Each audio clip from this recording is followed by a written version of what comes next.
Hello guys, स्वागत है आप सबका हमारे चैनल में। आज हम बात करेंगे सबसे इम्पोर्टेंट टॉपिक ग्रामर का स्टोरीज़ के बारे में, जो कि अक्सर क्लास 7 to 10th बेस होते हैं। स्टोरीज अक्सर क्लास 10th में बोर्ड में लगभग 10 मार्क्स के पूछे जाते हैं, तो आप समझ सकते हैं कि 10 नंबर बोर्ड के एग्ज़ाम में कितना इम्पोर्टेंट होगा। तो आज हम स्टोरीज़ पे चर्चा करेंगे, स्टोरीज़ होता क्या है और इसको कैसे लिखे जाते हैं, कैसे स्टोरीज़ को हम लिखेंगे जिससे कि पूरा हमारा 10 मार्क्स कैरी करेगा। तो चलिए अब हम शुरू करते हैं। पहले कह रहा है, what is called story. Story writing is an art.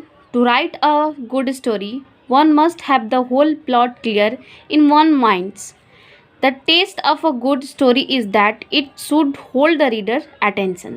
कह रहा है क्या, जो स्टोरी राइटिंग होती है, जो स्टोरी लिखने की कैपेसिटी होती है, वाकई में एक आर्ट है, एक कला है।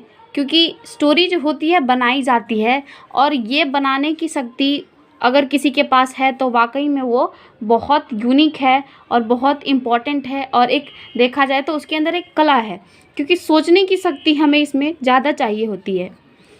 कह रहा है कि to write a good story, अगर आपको एक अच्छी स्टोरी की शुरुआत करनी है, अच्छी स्टोरी लिखनी है, तो सबसे पहले आपको उस कहानी का एक पूरा प्लॉट इट मीन्स कि ज़मीन का बात नहीं हो रहा है यहाँ पे। प्लॉट यानी कि आप जो कहानी क्रिएट करने वाले हो, उस पूरे कहानी का सारांश आपके दिमाग में पहले सेट होना चाहिए। क्योंकि जब आप तभी आप क्या कर सकते हो, कहानी को अच्छे से स्टार्ट भी कर सकते हो और उसका एंडिंग भी बहुत अच्छे से हो सकता है। लेकिन अगर आपके दिमाग में उसका एक क्लियर आइडिया नहीं है, तो आप एक स्टोरी की शुरुआत अच्छे से नहीं कर सकते हो। इसीलिए कहा गया है कि आपको अगर एक अच्छी स्टोरी लिखना चाहते हो, तो सबसे पहले वो सारे जो प्लॉट है, जो चीज़ आप लिखने वाले हो, आपके माइंड में होना चाहिए। एक शॉर्ट स्टोरी माइंड में क्रिएट होना चाहिए, तभी जाके आप एक स्टोरी की शुरुआत कर सकते हैं। आगे कह रहा है, the test of a good story is that it should hold the reader attention. It means that, कह रहा है क्या कि एक अच्छी स्टोरी की टेस्ट तभी मतलब परीक्षण तभी होगा, उसका टेस्ट तभी अच्छा कहलाएगा जब जो रीडर मतलब पढ़ने वाला आपकी कहानी को पढ़ रहा है, उसका अटेंशन आपके पूरे स्टोरी पे जाए, तभी आप कह सकते हैं कि आपकी स्टोरी बहुत अच्छी है। तब हम आगे बढ़ते हैं, step two write a good stories. अब कौन कौन सा स्टेप हम फॉलो करें जिससे कि हमारी स्टोरी अच्छी रहेगी, बेटर रहेगी और हमें फुल मार्क्स मिलेंगे। पहला स्टेप कह रहा है, before writing a story you have a clear idea about your story, then you can easily start and end your story properly. हम ये चीज़ पहले भी डिस्कस कर चुके हैं कि कहानी को लिखने के पहले आपके माइंड में, आपके दिमाग में एक अच्छा सा स्टोरी क्रिएट होना चाहिए पहले से। उसकी आइडिया अच्छी से स्टार्ट पहले से होनी चाहिए, ताकि आप जब स्टार्ट करो तो अच्छे से स्टार्ट करोगे और एंडिंग भी अच्छे से होगा। नहीं तो आप स्टोरी लिखने चल दिए एग्ज़ाम में, आपके दिमाग में कोई उसके बारे में ख्याल नहीं है और कुछ ऐसे लिखते चलेगा, एंडिंग में कुछ ढंग का सेंटेंस नहीं आ रहा है, तो आपका स्टोरी क्या हो सकता है, बिगड़ सकता है। इसीलिए जब स्टोरी को आप क्रिएट करने जाओ, लिखने जाओ, तो आपको सबसे पहले उसके बारे में, उसका जो भी स्टोरी आप लिखने वाले हो, उसका क्लियर आइडिया आपके माइंड में होना चाहिए। सेकेंड वन कह रहा है, you have to put a suitable title for your story. सबसे पहले ये बहुत इंपॉर्टेंट चीज़ है कि जब आप कहानी लिखने जा रहे हो, तो उस कहानी का टाइटल यानी शीर्षक ज़रूर से ज़रूर होना चाहिए एक सूटेबल टाइटल। ये नहीं कि कहानी कुछ और कह रहा है और टाइटल हम कहीं और से कुछ भी उठा के डाल दें, नहीं। जो कहानी आप लिख रहे हो उसी से मिलता जुलता एक सूटेबल टाइटल होना चाहिए।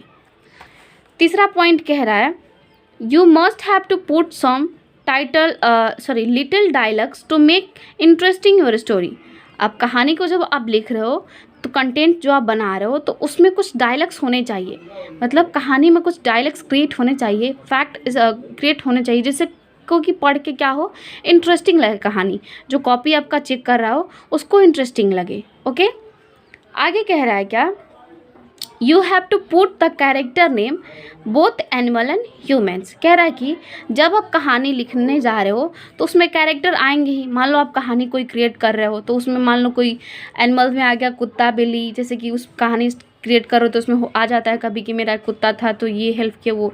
तो उसमें क्या है कि अगर कोई आदमी आपके ह्यूमन कोई आपके कहानी में इंक्लूडेड हो रहा है या फिर एनिमल इंक्लूडेड हो रहा है आपके कहानी में, तो उन दोनों का उस दोनों कैरेक्टर का क्या है कि आपको नाम उसमें लिखना पड़ेगा, ये कंपलसरी है। और दूसरा चीज़ ये है कि अगर आप कैरेक्टर का नाम डालते हैं तो इसमें आपको मार्क्स भी मिलेंगे और स्टोरी अच्छी भी लगेगी।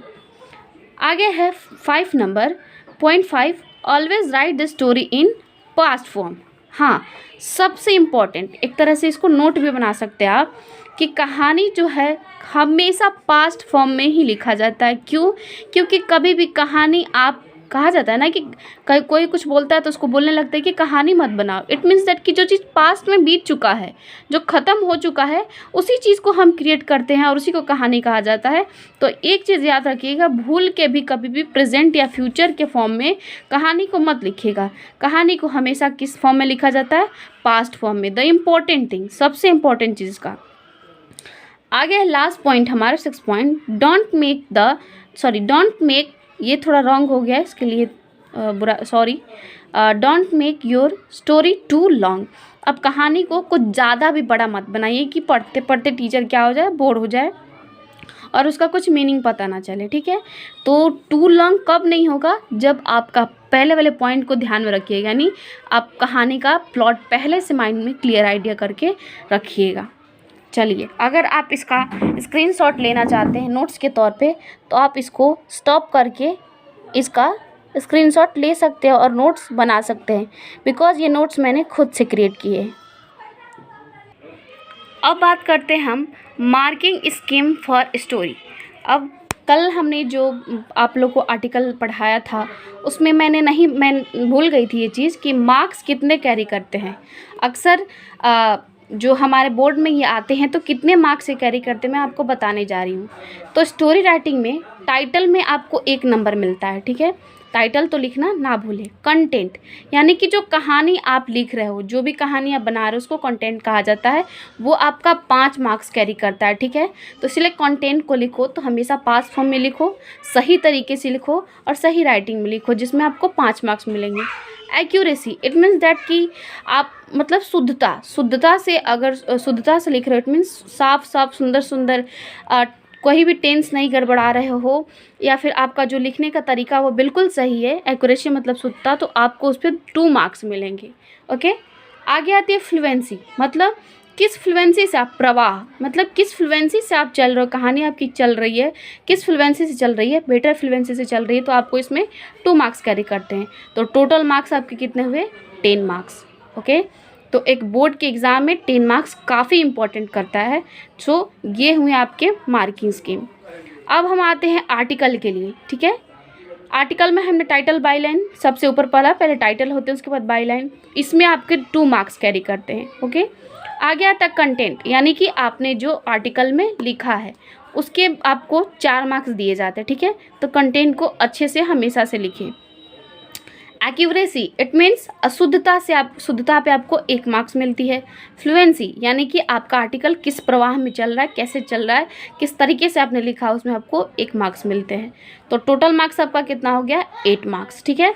एक बार और मैं आर्टिकल का फार्मूला के तरफ पे आपको दोहरा देती हूँ। पहले क्या लिखे जाते हैं? टाइटल, उसके बाद बाई लाइन, यानी जो लिख रहा है उसका नाम, फिर इंट्रो 3 लाइन में, फिर आप 1 लाइन छोड़िए, उसके बाद आपका 6 से 7 लाइन में क्या होता है, आपका मेन बॉडी लिखा जाता है, फिर 1 लाइन छोड़ के कंक्लूजन, यानी समिंग अप। आपके हमेशा कंक्लूजन में अपनी राय, अपनी आइडिया देने होते हैं। चलिए, थैंक यू।